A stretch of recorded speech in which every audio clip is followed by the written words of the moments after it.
Hello, and welcome to Kentucky's Accountability System Overview presentation. I'm Jennifer Stafford, the Director in the Division of Assessment and Accountability Support. With me today is Rhonda Sims, Associate Commissioner in the Office of Assessment and Accountability. This is one in a series of accountability trainings. We hope that this presentation provides an overview of our new accountability system. I'll turn it over to Rhonda to take us through the agenda and begin the presentation. Rhonda? Thank you, Jennifer. It's a pleasure to be with you today as we talk about Kentucky's newest assessment and accountability system. The agenda of what we will be following in today's presentation is listed below. So we're going to help you understand some new details related to this new system. There are going to be things that are familiar to you. We used status and the term status last year in the first year of the system, and now this year we will be into full implementation of this most recent system. But there will be some new terms. You'll see the word change frequently in this glossary list of terms. You will also see the term weighted indicator score and indicator score. Weighted always means we're applying the weight that was established by the Kentucky Board of Education. While there are many new things to learn, obviously, as we bring change into the system, keep in mind there are many things that have repeated for a number of years in Kentucky's assessment and accountability score or program, particularly the status indicator, or how are you performing in the current year. We'll get into those details as we walk through this training with you. I want to remind you of a little numeric device down in the bottom right corner of the slide. You can see rating is always a color, a score is always a number, and level is always a descriptive word. So let's look at those three. I'm a big user of mnemonic devices, so I'll share with you one that I use frequently is rating and color, and I think of the letters RC. I grew up in rural Kentucky, and if you're like me, you may remember having an RC cola as a young person in the state. But R and C always rating as a color, and you will see those colors reflected in the school report card dashboard. Score is always a number. We've always had numbers behind both in public reporting and behind the scenes. This system has a lot of numbers in it, even though most of the reporting is at this color rating level. And then level is a descriptive word. So let's just look at those just a little deeper. When we look at score, again, we're mentioning number, level with status are words ranging from very low to very high, description. And then level for change is ranging from decline significantly to increase significantly. So again, you will see those words reported, and we're going to walk through how those words are basically determined for your reporting. The colors, the ratings are going to be 5 colors, red being the lowest, up to sort of a royal blue at the highest level. As we leave this idea of glossary, I do want to mention that I think it's important that you sort of learn the terms for the system. It's always important to know the glossary and the language around a system. Also, keep in mind certain pieces of the system are more dominantly used in the federal reporting. For example, the score and the numerical value, and the overall score, when everything is put together, is more important for our federal reporting and identifying the bottom 5% of schools for needed support. For the colors are very much part of the state accountability and are defined in state law, as are the levels. And then altogether, they meet both state and federal requirements. So let's remind ourselves of when we began the movement into this newest accountability system. The system is defined in Kentucky State statute. It was originally part of Senate Bill 158 that passed in the 2020 legislative session. It passed in February, around the time we moved into sort of the COVID shutdown for the state of Kentucky and the nation. The system identifies a list of exclusive accountability indicators. And for that list, we are to report status, how you're performing in the current year, and change, the difference between the current year and the prior year. So we now are in the second year of the system, so we can calculate change. And so this is the first year where everything is fully implemented. In 22, we really reported only on status, how you're performing in the current year. The exclusive list of indicators, the 6, are listed below, and I certainly won't read those to you, but keep in mind they are around how students perform, and we'll review that in a moment on our next slide. 4 of the indicators are at elementary and middle, the first 4, and then at high school, you'll notice we add 2 additional indicators, post-secondary readiness and graduation rate. The performance on all indicators combined to create an overall score as well as an overall performance rating. And remember, the rating is the color. The overall accountability weights become important as the system is combined together for the overall score. You will notice the weights are elementary, middle, and high, and they do vary a bit across the indicators. The weights are a way that states demonstrate to the federal government that they are emphasizing particular pieces of their system in compliance with federal law. So the state assessment results in reading and math, plus the English language learner measure must be more than half of your accountability system. That is true of elementary and middle school. At the high school, the focus is on reading and math and graduation rate. Our Kentucky Board of Education adopted and established these weights as part of the regulation that helped to bring the new accountability system fully into being. The weights are important in that the emphasis of what the system is requiring is seen through those weights. They'll be important as we add everything together for the overall score, which remember is a number, and then that overall score will also have a color associated with it. The overall designations do use color. So we've just been talking about the overall score. While there will be a numerical score, there will also be a color level used with state reporting. Also, the color will be used in the indicator level of the system as well. Those colors range as a low, beginning with red, up to a blue performance.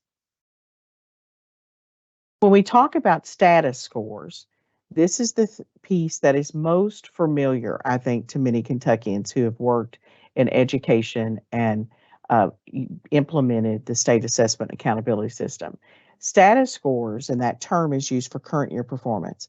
For many years, Kentucky has focused on current year performance. So again, what is new will be the change score that we look at next. But let's remind ourselves of status scores. Status scores for each of the indicators are described in the metric chart on the slide. In simple terms, it is how students accomplish and perform on particular pieces. So the first 2 are around students taking the state required assessment or the Kentucky Summative Assessment. How do students perform in reading and math, which is the federal focus? And then combined, how do students perform on science, social study, and writing? The federal level does expect us to test science, but we also in Kentucky test social studies and writing. So students perform and are scored on novice, apprentice, proficient, and distinguished. Each level of performance for a student earns the school more credit. So that student performance on the assessments builds the score for the indicator for reading and math, science, social studies, and writing. For our English language learners, it is how English language students are gaining how they are gaining in English language development. Quality of school climate and safety is a survey that students take, giving their feel for the climate of the school as well as the safety of the school. And then at high school, We have post-secondary readiness. There are a number of ways students can demonstrate their achievement of readiness and sort of a menu of options, both on the academic and the career and technical side. And then finally, do students graduate? And if they graduate, are they graduating in 4 years or 5 years? And those two pieces are added together for the graduation indicator score. Change scores are the newest pieces of the system. Change scores are a simple subtraction of prior year status from current year status. So we calculate the status for this year, and then we subtract what was your status score from last year. So, and that will yield a change score. Once we've made that calculation, the prior year status score in the system goes away. And you'll see an example of that with Jennifer in a few minutes. The change scores do not directly influence the color rating for the indicator, but instead we use a different process to put that together. But the change score is used as we build to the indicator and reporting. Indicator scores are a combination of status and change. So once we have your change score, we take the current year status, add change to it, and that becomes the indicator score. Now, I will remind you that change is not always positive. We would hope it will be positive. We want to value the good work that occurs in Kentucky schools, but occasionally there is a decline. So a change score can be a negative number. It is still added, though, into the current status score. The indicator scores, that numerical value, is used with the weights to calculate the overall score that is used to identify the bottom 5% of schools. The rating or the color is determined using a different method that we're going to see in the next slide. The indicator rating or color is determined using a 5x5 table. You can see clearly here, status and change are equal contributors to the indicator level. The level, remember, is a word, the idea of a description. So on the left side of the chart, you see very low status up to very high status. So those descriptive words, very low, low, medium, high, and very high, are how we describe status at the indicator level. How we describe change is across the top row. We can describe change as declined significantly, declined, maintained, increased, and increased significantly. So those levels are defined in state law. And remember, back to our glossary, a level is a description.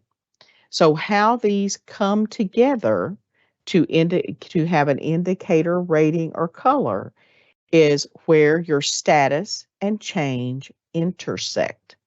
So for example, if I look at medium status in the current year, you will see a little yellow dot. And if I had medium status in the current year and I maintained my performance from last year, I'm a yellow school for the indicator performance rating. My indicator will be yellow. If I'm a medium status school, we find that row in the chart, and I increase significantly, I would move to green in that indicator performance. So the rating or the color is the intersection of change and status, and we use that description of performance as we talk about change and status. Now let's look at how this actually plays out using data examples. So Jennifer's going to lead us through some number applications of what we've talked about so far. Thank you, Rhonda. Now let's look at a few examples of bringing all the scores together of status and change in indicators using those weights to get the overall scores. Let's look at this elementary school example. You see here that there are 4 indicators at the elementary school level. Across the top, we have all the data needed to get to the overall score. We have the current status score, the prior status score, the change score, the indicator score, the weights for elementary, and then the weighted score. So what we're trying to determine is to calculate this overall score. We start by using the calculation that Rhonda just shared with you. We take the current status score minus the prior status score to equal the change score.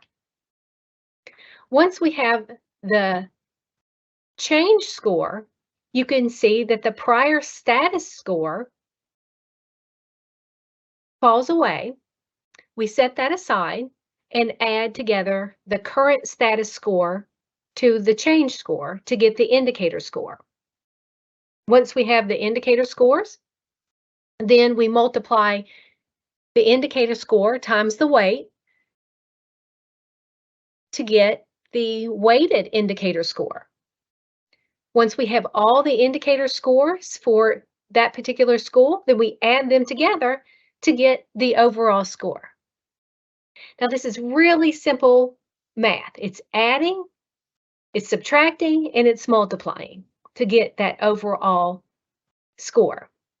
Now, let's take that same example and use it to put together the reporting aspects and ratings, as well as those descriptive words and levels. So the same exact example, we start with determining the change score, which we start by each of the levels for that indicator. We get the status score minus the prior status score to get the change score. Once we have the change score, then we add that to the current status. And you see that we do that for each of the indicator.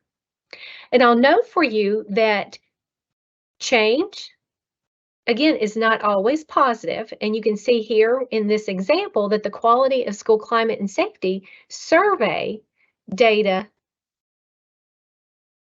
has a negative change value.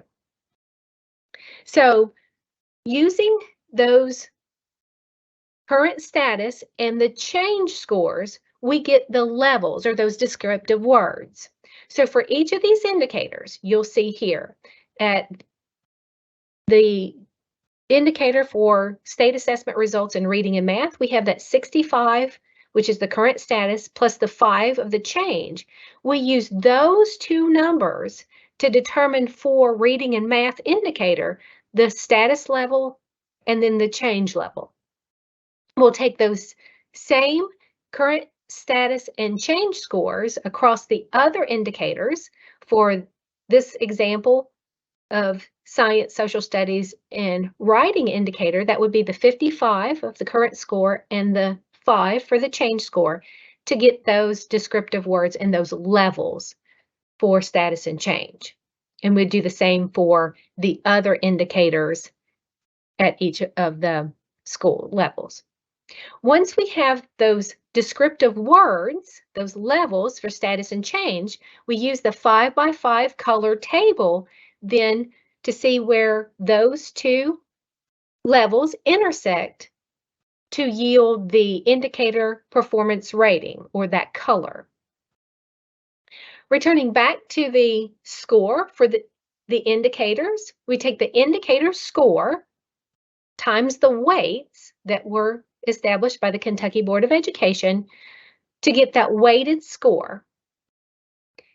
Once we have the weighted score, we add all of that together to equal the overall score that will then yield the overall rating.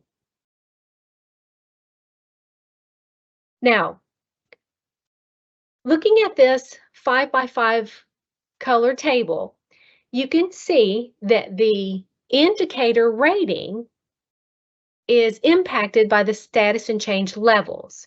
So how the school reaches that color rating is important. Now, let's take and examine this 5x5 color table a little bit further. Let's look at the yellow and the multiple ways that a school can get the same color rating, but have very different performance within the school. Let's start with the very top left corner, yellow. For the school that received yellow in this cell, the school and the student's performance for the indicator was very high in the current year. So the status was very high in the current year, but declined significantly from the year before. So that rating color on the school report card will be a yellow. Let's take the far end, opposite direction, the far right-hand bottom corner in that yellow cell. The school that received yellow in this case was very low status in the current year.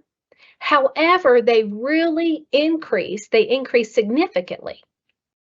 They got a yellow for that indicator. So two schools with very different student performance got the same color rating on the indicator. So how the schools reach those color ratings is very important. Let's turn now to Rhonda for some considerations as the system was developed. Thank you, Jennifer. Let's talk a bit about the considerations of how the system is put together, both from sort of a technical viewpoint and where advice was sought and utilized to create the system and the calculations you've just looked at. The system on the surface looks very simplistic because it does have a focus on color and those dashboard dials that Jennifer has just demonstrated to you. However, there are a lot of details and particularly a lot of data behind the scenes to establish when do you leave one color to another on these various levels of reporting. Obviously, the main consideration for putting the system in place were the requirements in law. We have both state law that defines many of the terminology that we shared in the glossary, and the state law also defines the use of a color-oriented dashboard. We have federal law that is very interested in particular kinds of performance, that we have reading, math, science, that they're weighted a particular way and assessed a particular way. Also, it's concerned that we identify the bottom 5% of schools for federal classification. And it is also concerned that those schools receive continuous improvement support. We also are expected to identify some other federal terminology that we'll review for you as well. We wanted to make sure we honored the established weights and the 5x5 colored table. Those were guidance from the Kentucky Board of Education. The weights are in regulation. The 5x5 table is in guidance. We sought advice from the local superintendent advisory council and the accountability standard setting workshop participants. That is the group that actually developed and recommended a set of cut scores to move from one color to the other. And we'll again talk about that process in just a moment. And from the Department of Education's standpoint, we had some goals around transparency and ease of understanding of the calculation so that you could duplicate that calculation using your calculator. There were many technical options for bringing the change score into the system. The state law requires that they have sort of equal influence or equal weighting. Many times when you do an equal weighting of two pieces of information, you might put it together and do a simple mathematical average. where you add it together and divide by 2. That really cannot work because the scales are so different from the change to the status. So let me kind of just walk you through an example. For status in the current year, for reading and mathematics, which is sometimes referred to as proficiency, those two combined, you might have an indicator score of 80. That would be a relatively high performance in the system. If you improve by 2, then you could take 80 and add change to it. That would be 82. But if you're truly doing an average, you would divide it by 2, and then suddenly it's 41. The 41 is not a piece of a scale that we've ever used in Kentucky. People will not probably have an intuitive understanding of why the scores seem to be cut in half. So we looked at a lot of technical options because there are ways to combine two very different scales. So let me remind you of the difference. With status, you can earn a score from 0 if no students participated in the assessment for some reason, up to a high of 125. So if every student who took the test with reading and math combined scored it distinguished, the highest level, your score would be 125. On the change side of things, that might range from a negative number, maybe 10, 15, negative, could go lower, obviously, up to maybe a 10, 15, 20 positive. So a very different look of the scale. So because it is so different, it can't just be mathematically averaged. The other piece that we looked at are what were other options for pulling the two together and pulling them together and even maybe weighting them 50%. They all require some transformation of the original scores. So you may remember from your time in college talking about something called a z-score or maybe a slope-intercept process. A z-score creates a separate indicator score. Many years ago in the accountability system, we used a concordance to look up performance in one system and then map that to performance in a new system when we were trying to maintain the trend of performance. That was very complex. People had difficulty understanding it and not understanding why their score was started in one position and was transformed to something else. So in order to try to meet sort of all these requirements and law, we worked with a number of people, those listed in that third bullet particularly, and trying to sort of thread the needle, both for technical considerations and policy and implementation, we went with a very simple approach to include change, which is simply adding it to the status score. We did that primarily because it is a simple and easy way to communicate. It also, overall in its emphasis, has change, significantly impacting your overall performance, which we believe is the intent of the legislation. It does minimize the impact if there's no change. There's the ability to have a bit of a safety net for maintenance and maintaining your performance. The standard setting panelist had an opportunity to recommend then those cut scores that were reflected in that 5x5 table, as well as the cut scores for the overall performance where all the pieces of data are put together. It allows for reasonable weighting of status and change. You see very clearly how it both contribute equally to produce that indicator and then influence the overall score in the end. That is used both for state and federal purposes. We also have this minimum and maximum range of those indicator scores. I use the example of 0 to 125 in our English language learner calculation. That can go from 0 to 140. Graduation rate goes from 0 to 100. So you have these particular scales. So the reporting will always stay within that established range for that indicator, but from 0 to 125 or 140. Jennifer now is going to walk us through a little bit around the accountability standard setting process. Thank you, Rhonda. Let's look now at how the accountability standard setting panel came together. The process to get to those recommended cut scores started back in March through May. Kentucky has had a strong history of setting accountability performance standards. We do this through an open, very transparent process that includes a lot of stakeholders. We started first with talking with LSAC a couple of times during their spring meetings.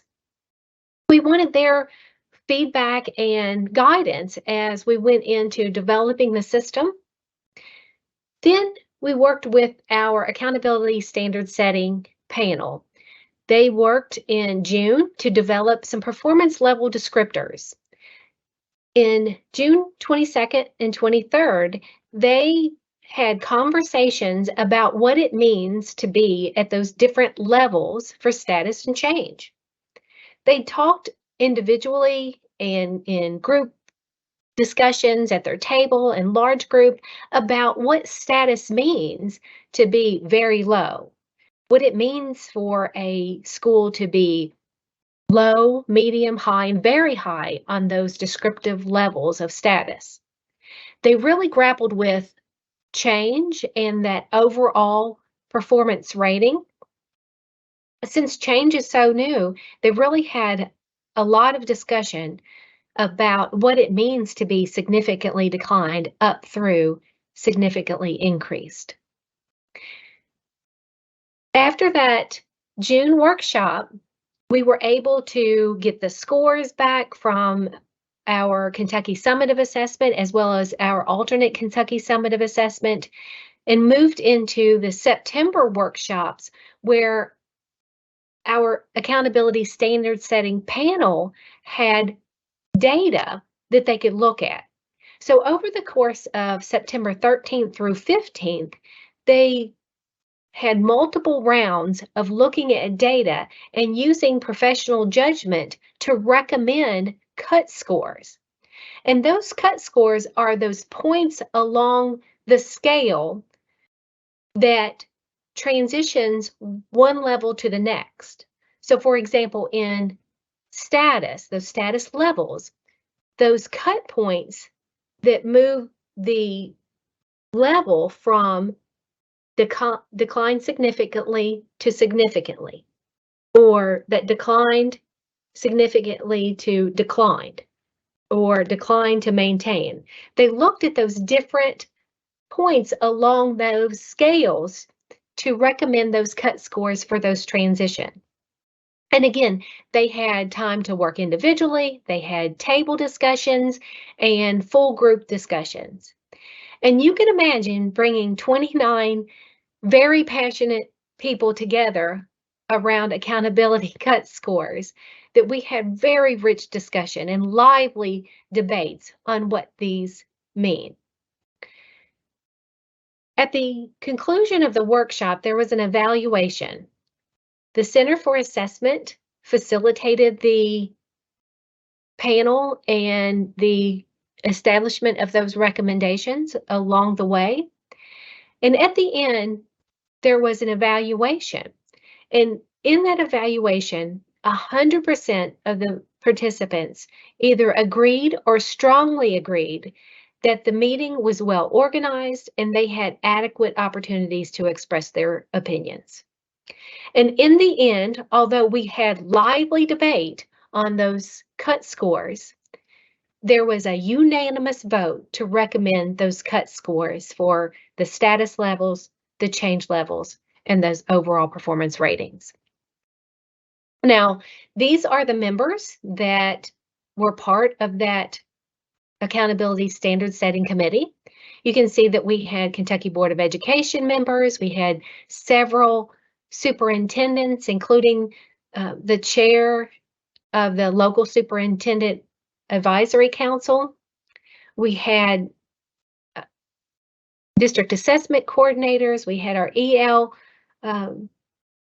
population representative. We had principals, teachers, and we had a student that was very involved with the committee and it was very engaged. And we had this very representative group of stakeholders that had a lot of great conversations.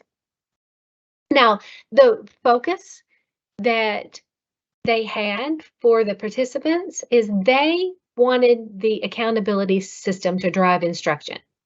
They wanted it easy to communicate. They wanted to be able to use the information to drive instruction. They had a strong desire to keep the status scores from 2022 the same. They wanted to keep the status scores that they actually recommended last year the same. And they also felt that if there was any improvement, any change in scores, that it should be reflected as positive. So when the accountability cut scores are eventually shared, you'll see that any increase in status scores will have a positive result. They really grappled with the relationship between the indicators and that overall score and how that profile of performance on each of the indicators should be reflected in that overall performance in that rating and in those colors. And lastly, they really grappled with that these cut scores should remain in place for 6 years.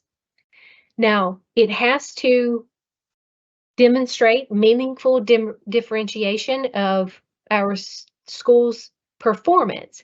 And so they really thought and had that responsibility, and they felt that responsibility of these cut scores remaining in place and being useful for 6 years. So the cut scores are not part of this presentation because they've got a couple of more steps. First, they go to the Kentucky Department of Education and the local Superintendent Advisory Council for review and approval. Now, for the Kentucky Department of Education, that means our interim commissioner will review those. As that happens, it will also go to the local Superintendent Advisory Council for their review, discussion, and approval. Now, we have that meeting set for LSAC to meet on October 10th. So we're hoping that the recommendations will move forward so that we can then get to accountability reporting publicly and that identification of our federal classifications. So for federal classifications in the fall of 2023, targeted support and improvement, that's TSI, is required annually, and they will be identified in the fall of 2023.